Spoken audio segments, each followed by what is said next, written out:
চোখের ইশারায় ছুড়ে দেব সুতে কোনো চুম্বন। তুমি নজরবন্দি হয়ে যাবে, তুমি ঘুমহারা হয়ে যাবে। জান ভাই রাগ করেন না ভাই, লাভ ইউ। হাবু ভাই টাকাটা দে, এই একটা মুসিবতে আছে তো। ওরে বাবা, এই শুনেন, আমি যদি এটা বলি তাহলে জেস ভাই কিন্তু আমাকে ধাওয়া দেবে। যখন চাঁদ উঠতো, চাঁদ উঠার পরপরই আসলে বেসিক্যালি হচ্ছে যে ঈদের গানটা শুরু হয়ে যেত। ওমর রমজানের ওই রোজার শেষে, এই গান দিয়ে আসলে বেসিক্যালি শুরু। তারপরে বন্ধু বান্ধব মিলে আমরা আড্ডা টাড্ডা দিতাম। কখনো বাচ্চু ভাইয়ের গান রিলিজ হতো, জেন্স ভাইয়ের গান রিলিজ হতো। তারপরে দেখা গেলো যে নচিকেতার গান শুনতাম আমরা। এভাবে আসলে চাঁদার টাকা তো, আর ঈদের দিন তো সবার কাছে যাওয়া, সালাম করা, সালাম করার পরে টাকা পয়সা পাওয়া। এখন তো আর কেউ টাকা পয়সা দেয় না, এখন আমাদের দিতে হয় আর কি, উল্টা আর কি। তো এই আর কি ঈদের এখন আসলে ইচ্ছা আসলে মন খারাপ হয়ে যায়, কারণ আমাদের সেই বন্ধুরা নাই, বুড়ো হয়ে গেছে। আমি বুড়ো হইনি, ওরা বন্ধু মানে আসলে আপনি যত বড় হতে থাকবেন তত তো আসলে বন্ধু সার্কেলটা হারায় যায়। তো আমার বন্ধুর ওই জায়গাগুলো আবার হারায় গেছে, বন্ধু বান্ধব নাই। তো ওই জন্যই ঈদ আসলে ওই জিনিসগুলো মনে পড়ে আর কি, মিস করি।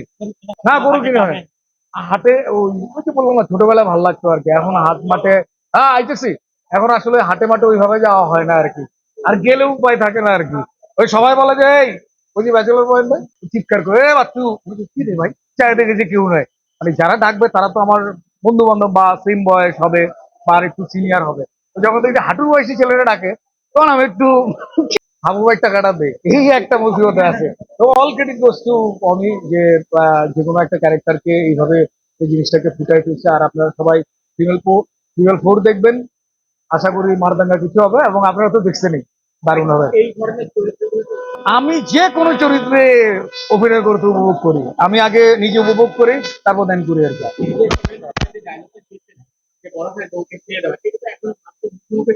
এখন চলে গেলাম না, এক্স্যাক্টলি আমি আসলে কি, এটা আমার চরিত্র, তো আমি চরিত্র অনুযায়ী ইয়ে করি। আর যখন যেমন নাচতে নামছে ঘন্টা দিয়ে যে লাভ আছে, তো আমাদের এইটাই আমি করে খাই, এটাই আমার অ্যাক্টিং, এটাই আমার প্রফেশন। তো আমি আমার প্রফেশনটাকে এনজয় করি আর কি, ক্লিয়ার। হ্যাঁ, আমার প্রফেশনটাকে আমি এনজয় করি, কাজটাকে ভালোবাসি। আবার যখন দেখি খুব সাধারণ মানুষ এটাকে দারুণ ভাবে নিচ্ছে, তখনও ভালো লাগে। আবার কেউ কেউ আছে, দেখা গেলো যে আমাদের হাঁটুর বয়সী পোলাপান তোরে চিৎকার করে এ বাচ্চু, কি রে ভাই, চাইতে গেছে কেউ নয়। মানে যারা ডাকবে তারা তো আমার বন্ধু বান্ধব বা সেম বয়স হবে বা আর একটু সিনিয়র হবে। তো যখন দেখি হাঁটুর বয়সী ছেলেরা ডাকে, তখন আমি একটু কি করবো, কিছু করার নেই। যেমন একটা সময় এটিএম শামসুজ্জামান সাহেব, ওনারা রাস্তায় বেরোলে মানুষ খারাপ ভাবতেন। তো আমার কাছে মনে হয় যে আমাদের চরিত্রটা এরকম, চরিত্রের প্রতি মানুষের বিশ্বাস, বাস্তবতা যখন চলে আসে তখন হয়তো চরিত্রটা আসলে জীবন্ত হয়ে ওঠে আর কি। বিষাদ লাগে, কিন্তু কি করবো, এনজয় করি, আনন্দ করি। সাকসেস পাচ্ছে না, এইটা আসলে বললাম না, শুরুতে তো বললাম যে এই কাজগুলো তো আসলে ডিরেক্টরের কাজ ভাই। আমি হচ্ছে প্রফেশনাল অ্যাক্টর, আমাকে যেমনি নাচতে বলবে তেমনি আমি নাচবো, রাইট? তো এখন ডিরেক্টর যদি আমাকে দেখায় দেয় আসলে এইভাবে আপনি, এইভাবে আপনার চরিত্রটা এইভাবে হাঁটবে, এভাবে কথা বলবে, এভাবে নাচবে, এভাবে গাইবে, তো আমি ওইভাবেই করবো, আমি চেষ্টা করবো আর কি, রাইট? তো এখন দেখা গেলো যে অন্য অন্য ডিরেক্টররা হয়তো বা এই চরিত্রটাকে অন্যভাবে দেখেন না, হয়তো ওনারা অন্যরকম ভাবে ইয়ে করেন, আমাদের আসলে কিছু করার থাকে না। আমরা তো এই করে খাই, আর কি করবো আর। এটা তো আসলে আমাদের পরিবার, পরিবার। যেমন ধরেন যে এই যে আপনারা সবাই ভাই ব্রাদার, একসাথে বসেন, চা খান, আপনাদের শেয়ারিং গুলো হয়, তো তখন হয় কি একটা বন্ডিং তৈরি হয় আর কি। তো যখন বন্ডিংটা তৈরি হয় তখন আপনারা কিন্তু যেই কাজগুলো করেন খুব ইজিলি করে ফেলতে পারেন আর কি, এবং আনন্দ পান আর কি। চোখের ইশারায় বুঝে ফেলেন, আছে না, চোখের ইশারায় বুঝে ফেলেন সবকিছু। থ্যাংক ইউ সো মাচ, ভালো থাকেন। তাহলে আমার কিচ্ছু নাই। জেন্টস ছিল, জেন্টস। হ্যাঁ,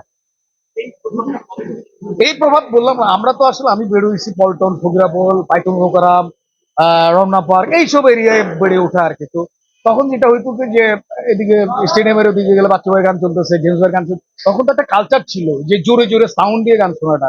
তখন শুনতে শুনতে কানে চলে আসতো, আমিও রাস্তায় গাইতাম। এখন তো আর গাইতে পারি না, এখন গাইলেই হ্যাঁ।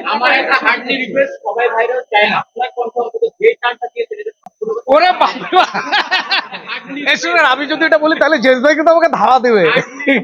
আর চোখের ইশারায় ছুড়ে দেব সুতে কোনো চুম্বন।